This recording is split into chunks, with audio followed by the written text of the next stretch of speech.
गलत काम करेगा और लोग वाह करते फिरेंगे, उसकी नकल करेंगे तो वो बहुत बड़ा पापी है, क्योंकि उसकी नकल करने वाले बहुत हैं। उसने जो कर्म किया उसके पीछे सैकड़ों हजारों लाखों भी बुरे कर्म करेंगे। उसने परिपाटी गलत रख दी, गलत रास्ता दिखा दिया।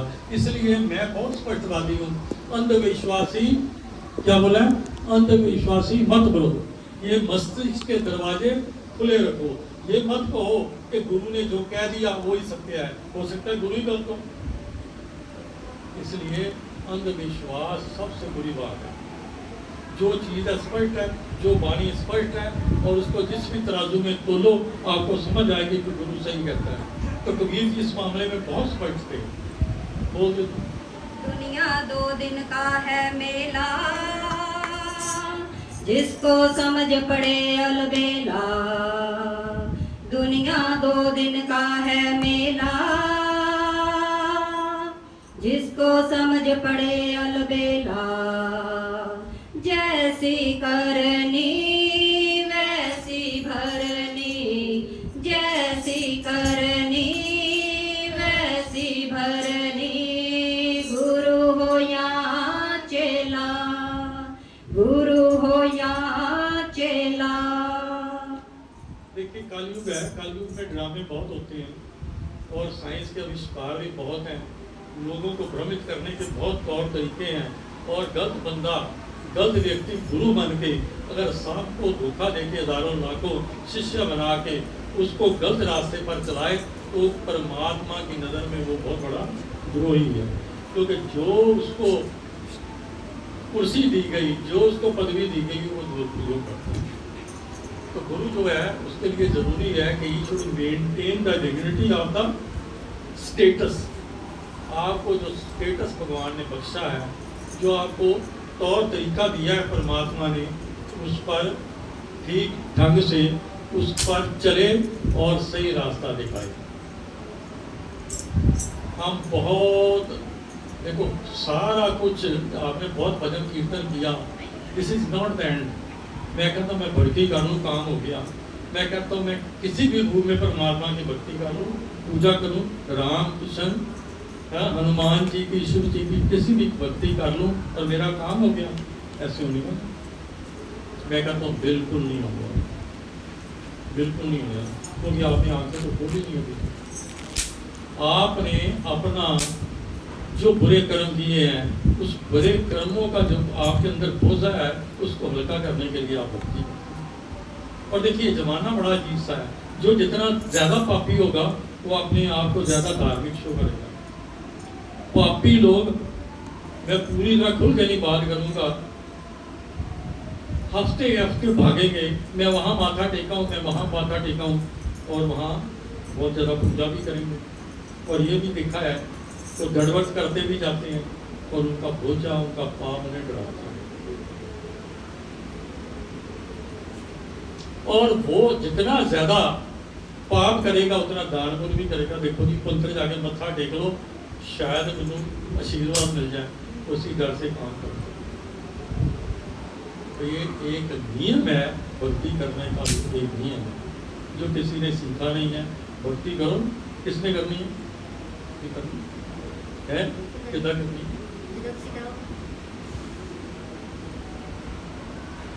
जो हमने बोया, जो हमारे कर्म है, कर्मों के मुताबिक आपको ये शरीर मिला, कर्मों के मुताबिक परिवार मिला, कर्मों के मुताबिक धन दौलत मिली, और जैसे कर्म थे उसके मुताबिक बीमारियां आई, दिक्कतें आई, परेशानियां आई,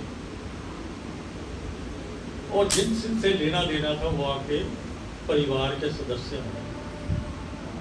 पर आंखें अपनी अभी भी नहीं खोली कि जो मैंने बुरे कर्म किए पिछले जन्म में उसको सुधारूं। मैं ये काम करता रहा, जो मैंने पिछले जन्म में कर्म किए थे उसको सुधारूं। मैं आगे पिछले जन्म में मिडल था तो मुझे 10th कर लेनी चाहिए, पिछले जन्म में 10th था 12th कर लेनी चाहिए, 12th था तो ग्रेजुएशन कर लेनी चाहिए। हमें आगे बढ़ना, आगे बढ़ना और आगे बढ़ना है। जब हम ये हमारे अंदर सोच नहीं आएगी, हम यात्रा नहीं कर पाएंगे। और देखो यात्रा क्या करेंगे, यात्रा ये नहीं है कि दूर दूर तीर्थ स्थानों पर सिर्फ चले जाओ और माथा टेको। परमात्मा इससे कुछ नहीं होता। अंदर बहुत मैल है आपके अंदर, गंगा स्नान कर लो, इससे परमात्मा कुछ नहीं होता। पहले शुद्धता की जरूरत है, और सबसे बड़ा विषय क्या है कि मैं ही अंधकार में हूँ, मैं ही अंधकार में हूँ। मुझे वो मेथड चाहिए जिससे मैं अंधेरे से बाहर निकलूँ। वो तो मेथड किसी को आता नहीं। अंधकार में हम माथे टेकते हैं, अंधकार में परमात्मा की पूजा करते हैं, और अंधकार में ही अपने देवी देवता बना के अपने मन को सेटिस्फाई करते हैं। मन को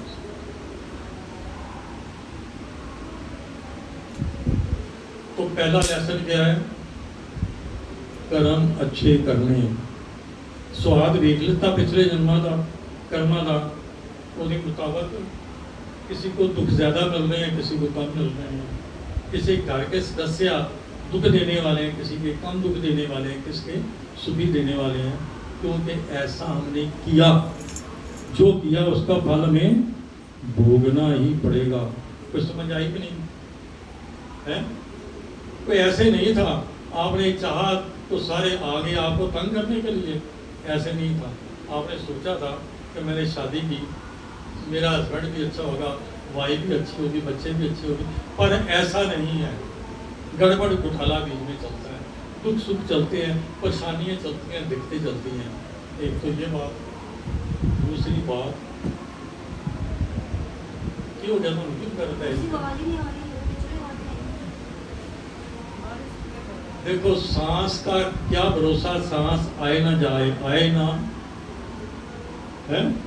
ये सांस की डोरी पे आपका शरीर टिका हुआ है, इसकी खूबसूरती टिकी हुई है, इसका स्ट्रक्चर टिका हुआ है, इसका ज्ञान और ज्ञान टिका हुआ है, जो हमारे अंदर हमने भरा हुआ है। पिछला भी जो भरा है उसके अंदर और रिकॉर्ड होता गया है। हम रोज स्लेट पे लिखते जाएं, स्लेट में लिखते जाएं और मिटाए ना, तो रोज लिखते लिखते ना मिटाएं तो आपको नहीं पता आपने क्या लिख दिया। इतना गड़बड़ घोटाला हो चुका है, हमें नहीं समझ कि हमने क्या कर्म किए थे, हमें क्या सजा मिल रही है, हमें। अब मैं और यही सोचते मैंने कभी बुरा नहीं किया, और बुरा हर समय करते हैं, कभी ज्यादा किया कम किया, पिछले जन्म में किया। तो let us be very alert. और जब तक हम अलर्ट नहीं, हम पूजा के काबिल नहीं हैं।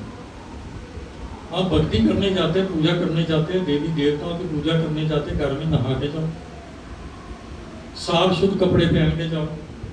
तो what about your self mind? मन क्या है? मन क्या करे तो भी फैसला कर लो, छोड़ो मुझे लेना। मन की है, is principle. Where is mind? जब बताएगा कोई आपके अंदर मन कहाँ है, मंजूर बताओ। किसी को पता है आपके अंदर मन कहाँ है? नहीं जी, मेरा मन लग जाया करता है, मेरे मानने के कारण ये हो गया। There is no organ in the body as mind. मन कोई शरीर का अंश ना भाग नहीं है। कार सेवा होती है ना, जाते गुरुद्वारे कार सेवा करने गए कभी? मैल उतो कट करके खूब साफ कर देंगे। हमारे अंदर जो एनर्जी है, हमारे अंदर जो है शक्ति है, हमारे अंदर जो, वो कार्य करते करते उसकी मैल इकट्ठी हो गई, और मैल इकट्ठी हो गई तो कार्य करने लगी।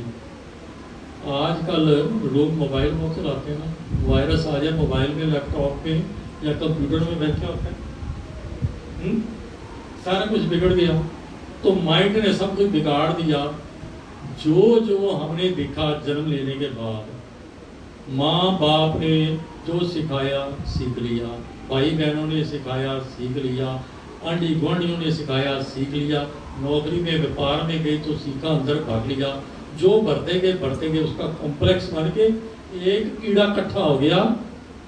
अगर वायरस इकट्ठा हो जाए, करप्ट हो जाता है मोबाइल, वायरस इकट्ठा हो जाए करप्ट हो जाता है कंप्यूटर, है खराब हो जाता है सब कुछ, और बिगड़ जाता है सारा काम।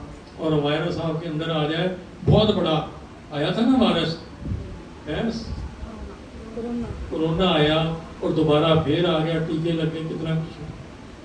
तो हमारे अंदर जो मैल इकट्ठी हो गई, जो गंदगी इकट्ठी हो गई वो कहता जा तू एक पासे जा, मैं तो पावरफुल बन गया, अंदर एक कीटाणु हो गया तगड़ा, वो कहता थानू कि तू पीछे आ जा, अब हुकूमत शरीर की मैं करूँगा, है नीतू की हुकूमत मैं करूँगा, नीतू एक पासे बैठे कुर्सी।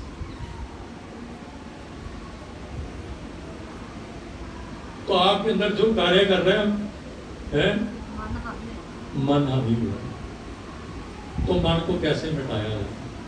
पहला विषय ये, उसको हटाने के लिए सबसे बड़ा एक इंजेक्शन है कि एक कर्मों के ऊपर चलो, टिट फॉर टैट जो खोया है काटना पड़ेगा। भगवान कृष्ण ने गीता में कहा भक्ति करने से पहले कर्म योगी बनो। पहले तो अपनी देखो अंदर छाती मारो, अगर आपने शुद्धता नहीं क्रिएट की तो आप धोखा दे रहे हो अपने आप को और परमात्मा को, देवी देवताओं को जिनकी भक्ति करते हो। अगर जो कोई मुझे कहना नहीं चाहिए, कब्रों में ऐसे स्थानों में दीवे जला के भक्ति करता है, अपना मन टिकता नहीं है, और वहां से और राक्षस जो है हम तो मरे और फौज अंदर इकट्ठी हो गई तो उनको भी और परिवार को और आंडी गुआंढी को ले डूबेंगे। कोई भी ऐसे व्यक्ति जो कार्य करते हैं जिंदगी में आगे नहीं बढ़ पाएंगे, फिजिकली, मेंटली और व्यापारिक तौर से उनकी बुद्धि वहीं जड़ हो जाएगी।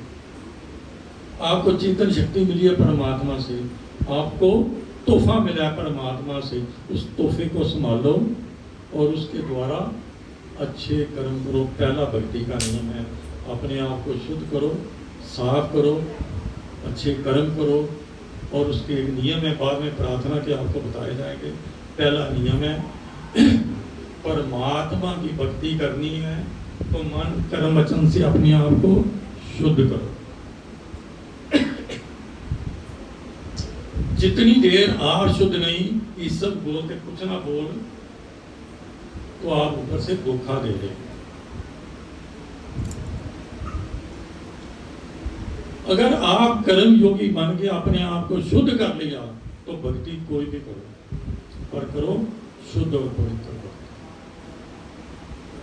कोई भक्ति करता है निराकार परमात्मा की, पर परमात्मा इन फैक्ट वो इनविजिबल आइडेंटिटी है, वेरी पावरफुल है। पूजा जैसे मर्जी करो, आर्य समाज में पूजा निराकार की होती है, सिख समुदाय में निराकार की होती है, आर्य समाज में निराकार की होती है, जैन समाज में निराकार की होती है, बौद्ध धर्म में है निराकार की होती है, और सनातन धर्म में आपको ये छूट मिल गई है कि जैसे मर्जी भक्ति करो उसका फल मिल सकता है, बशर्ते कि आप पूर्ण रूप से शुद्ध हो जाओ। अपने आप को एकाग्र करने के लिए आपको एक साधन आपने चूज कर लिया, वो साधन आपको मिल गया। आप पूजा करें, आपके पास क्या, आपके पास कोई बिंदु है, कोई ऐसी चीज है जिसके पर उसको देख के एकाग्र करें अपने आप, नहीं होता, मुश्किल हो जाता है। कोई कान्हा की पूजा करते हैं, कन्हैया की, कोई राम जी की पूजा करते हैं, पर कन्हैया की पूजा करते हैं उनका जीवन काल का समय याद आ जाता है, उन्होंने जो अच्छे अच्छे कार्य किए, हम भी उस तरफ चले। राम जी की अगर पूजा करते हैं तो हमें उसका पिछला प्राचीन काल का, उस समय का उनका इतिहास याद आ जाता है कि हम उसके मुताबिक चलें। तो पूजा जो भी करें हम उस पर आक्षेप नहीं करते, जैसी मर्जी आपका मन करता है कर लो, पर मेन और बेसिक चीज है आपके कर्म अच्छे होने चाहिए। आप धोखा, अपने कर्म गलत करके धोखा अपने आप को देते हो, और जिसकी भक्ति करते हो उसको भी धोखा देते हो, और इसका फल आपको शुभ नहीं मिलेगा। फिर कहते हो रास्ते में रुकावटें आ रही, क्योंकि आपने रास्ता ही वो अपना लिया, कांटों भरा, दुख भरा, परेशानी भरा रास्ता अपना लिया। बी अलर्ट, आपका कोई कर्म गलत नहीं होना चाहिए। और कर्म के बारे में सभी ने कहा है, 10 गुरुओं ने भी कहा है कि इन्हें कर्म के नियम, नाम जपो, किरत करो, वंड छको, खाली आए खाली आना जाना। तो जो है वंड के खाओ तो कितना मजा आगे ना मजा। आप यहाँ से यात्रा पर जाओ, गाड़ी में कोई बैठे होते हैं, बढ़िया बढ़िया बंदे ने, ਟਿਫਨ ਖੋਲ੍ਹਦੇ ਲੈ ਭਾਈ ਜੀ, ਭਾਈ ਸਾਹਿਬ ਤੁਸੀਂ ਵੀ ਖਾਓ, ਭੈਣ ਜੀ ਤੁਸੀਂ ਵੀ ਖਾਓ, ਮਾਤਾ ਜੀ ਆਪਾਂ ਮਿਲ ਕੇ ਖਾਂਦੇ ਹਾਂ। ਤੇ ਜਿਸ ਵੇਲੇ ਦਿੱਲੀ ਆਉਂਦਾ ਹੈ, ਅੱਛਾ ਗੱਲਾਂ ਕਰਦੇ, ਮਿੱਠੀਆਂ ਮਿੱਠੀਆਂ ਵਧੀਆ ਗੱਲਾਂ ਕਰਕੇ ਖਾਂਦੇ ਪੀਤੇ, पता नहीं लगा सफर बीत गया है ना। अगर कर्म अच्छे करोगे सफर बीत जाएगा। राधे राधे है, राधे राधे। और शाम मिल जाएगा अगर आपके कर्म अच्छे हैं तो। कर्म भी नहीं अच्छे तो जाए सुहा करना, फिर तो राक्षस ही मिलेंगे हैं। आप धोखा दे रहे ना, कर्म अच्छे नहीं। आप ऊपर से बस्तर अच्छे पहन लिए तो ये बस्तर जो है शरीर रूपी जिसने आत्मा को ढका हुआ है वो इतना गंदा किया, ब्रेन को गंदा किया, वाणी को गंदा किया। तो पहला कार्य आप माथा टेकते घर में खा रहे कुछ ना कुछ सिस्टम रहता है, माथा टेकते हो ना है। सोने को जाते ना जिसे सिर पे चुनी कर लेंगे, नमस्कार ढूंढ ली, परमात्मा के सामने जाना तो कर्म अच्छे करके सिर पे चुनी रखनी थे। तो पहला नियम है कर्म अच्छे, और दूसरा नियम है फार मोस्ट, ये बहुत है, करो ना करो, it is not compulsory for all. सबको सुख की तलाश है, सबका जीवन अच्छे होने की तलाश है, सब आगे बढ़ने चाहते हैं, जीवन का जितनी यात्रा है अच्छे ढंग से पूर्ण हो जाए। अगर पूर्ण करना चाहते हो तो यही एक साधन है। गीता में भी कर्म का ऊपर नियम रखा है, भगवान राम ने भी रामायण में कर्म के ऊपर बहुत जोर दिया है। किसी ने महापुरुष ने जो भी है उन्होंने कर्म के ऊपर जोर दिया है। अहिंसा परमो धर्म, किसने कहा?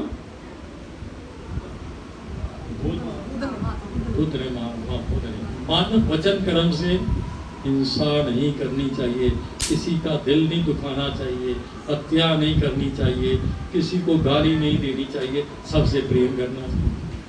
जैन धर्म में कहा गया जीव दया है, सबसे साथ दया का भाव रखो। और ईसा मसीह कहते हैं लव इज गॉड, प्रेम का समुद्र है परमात्मा, आप उसके अंश। तो ये सारे गुण जो बता रहे हैं महापुरुष, वो ऐसे नहीं बता रहे, उन्होंने लाइफ में एक्सपीरियंस करके बताया।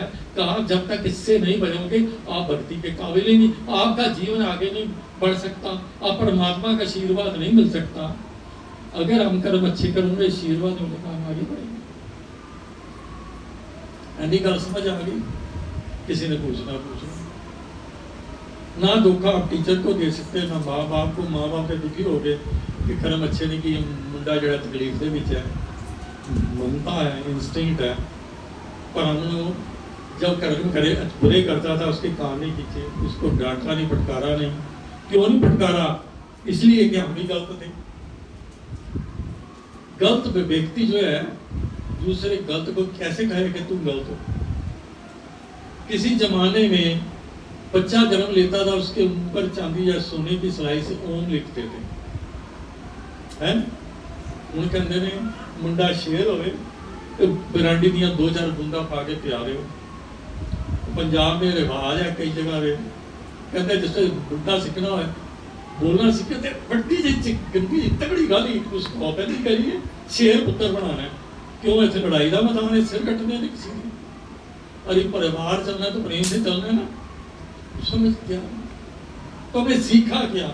साज को सुनना रे भाई, जिन प्रेम कियो तेन ही प्रभु पायो। तो ये जीवन जीने की कला है। पहला लेसन क्या है? जीवन जीने की कला। हम किसी को भी जल्दी कहीं नाम या दीक्षा नहीं देते, पहले कहते जीवन जीने की कला पर ठीक रूप से चल गए तो दिखाओ। आप गंदे और नाम प्रभु का लेना, आप उसके काबिल नहीं। मन वचन कर्म से शुद्ध हो तो परमात्मा का नाम लो। पहला लेसन सीखा नहीं अगली क्लास में कैसे हो। और दूसरा जो है फॉरमोस्ट, और सोती उसमें किसी को समझ आती है जब मौत सराहने पई होंगी है, उनको राम राम बोलो। मरना मरण वाला कोई होंगे ना बुढ़ा बुढ़ी कहते राम राम बोलो, कितने ने सीखिया नहीं राम राम बोलना, तो कहेगा हाय, तू कोई बोल रहा है कहेगा हाय, निकलना ही नहीं, क्योंकि वो कर्म हमने ये नहीं है। इसके लिए सारी जिंदगी ऐसे। और दूसरा तकलीफ आपको है, बीमारी आपको है, खंजर आपको लगा है, परेशानी में आप हैं, तो हम दूसरे को देखते हैं। क्यों? शमशान घाट में जाते हैं, किसी की मौत हो जाए, अफसोस करो उसे जाते नहीं, और जाते गए उनका बहुत निडर ज्यादा हो गए है, अपने आप को समझ रही बहुत बार आ रहा उसे दो चार गल्लां करके जरा अफसोस किया तो गल्लां विपाड़ दियां, राजनीति दियां इधर उधर दियां गल्लां कर दित्तियां, तो लगता है असर है कि ये मर गया, साड़ी तो बारी नहीं है। पर जब बारी आती है फिर जलाते हैं, रोते हैं, मेरे साथ क्या होता है? Death is the end of life. ये शरीर जिसको आप इतना सुंदर समझते हो, रोज इसको नहलाते धुलाते हो, बहुत सारा उसको पाउडर वगैरह क्रीमें वगैरह लगा के खुशबुएं लगा के एग्जिबिट करते हो संसार के आगे, ये मरने वाला शरीर है, इसको मौत आएगी, यमराज इसको पकड़ेगा, कोई नहीं बचा पाएगा, किसी में ताकत नहीं बचा पाएगा। महापुरुष भी कहते हैं कि आपका जितना लेखा है उतनी सांस आएगी, सांस जहां रुकी नहीं, लेखा खत्म हो गया इस जीवन के कर्म का, फिर दोबारा फिर कर्मा का जिन्ना भुगतान जरा ग्रास जो किया उसका भुगतान करो नरक में, और फिर दोबारा माँ की कोख में जन्म लो। जितने हैं बार बार मरते हैं जन्म लेते हैं, बार बार मरते हैं जन्म लेते हैं, और ये मृत्यु लोक में आबादी बढ़ रही है, क्योंकि अगले लोक में कोई जा नहीं रहा, कर्म यहाँ अच्छे करने सीखे नहीं है, और मृत्यु लोक की तादाद बहुत बढ़ रही है। और अभी भी भजन गा रहे थे ना, है भगवान कृष्ण का है रखवाले उनके तो आओगे, साढ़े दुख तकलीफ का। तो जब जब होता नाश करने का पाप बहुत बढ़ जाता है, तब तब लेता मैं अवतार करता हूँ पापियों का नाश और विश्व शांति करता हूँ। उन्हें ज्यादा पकारोगे उन्हें आ जाना है, फिर की होना है पगला। फिर एक बार महाभारत आएगी, राक्षसों को पापियों को नाश करने के लिए भगवान राम ने अवतार लिया, पापियों को नाश करने के लिए जब बहुत तादाद बढ़ गई, संतों सज्जनों का जीवन जीना मुश्किल हो गया, तो भगवान कृष्ण ने उनके क्षेत्र के मैदान में सारी दुनिया दो हिस्सों में बट गई, और इतना खून खराबा हुआ, इतनी मौतें हुई कि धरती आज भी लाल। तो संत जो गुरु होते हैं, संत होते हैं, वो बार बार कोशिश करते हैं जितने लोगों को समझा सके, ताकि वो परले का दुख की वो घड़ी टल जाए, दूर हो जाए और दूर हो जाए। ये सिखाना बहुत जरूरी है कि लोग सज्जन बन जाए, लोग संत के समान बन जाए, लोगों में दुख दर्द तकलीफ की पहचान हो, दूसरों को कष्ट ना दे।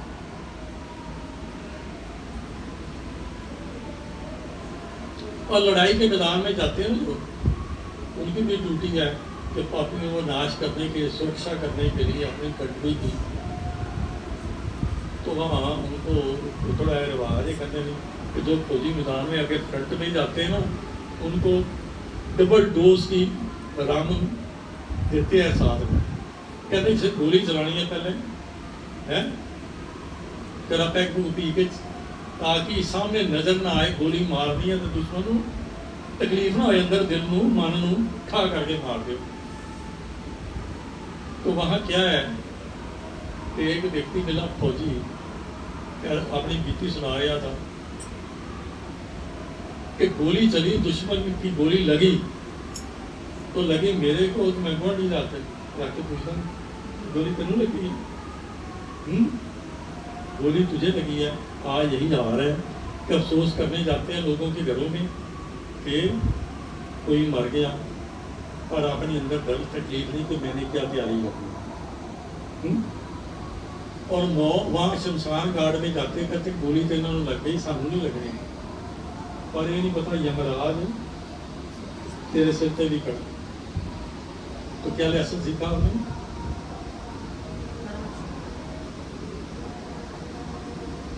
अब बोलो मेरे साथ 3 बार, मैं शरीर नहीं, मैं शरीर नहीं, मैं शरीर नहीं, मैं शरीर नहीं, मैं शरीर नहीं,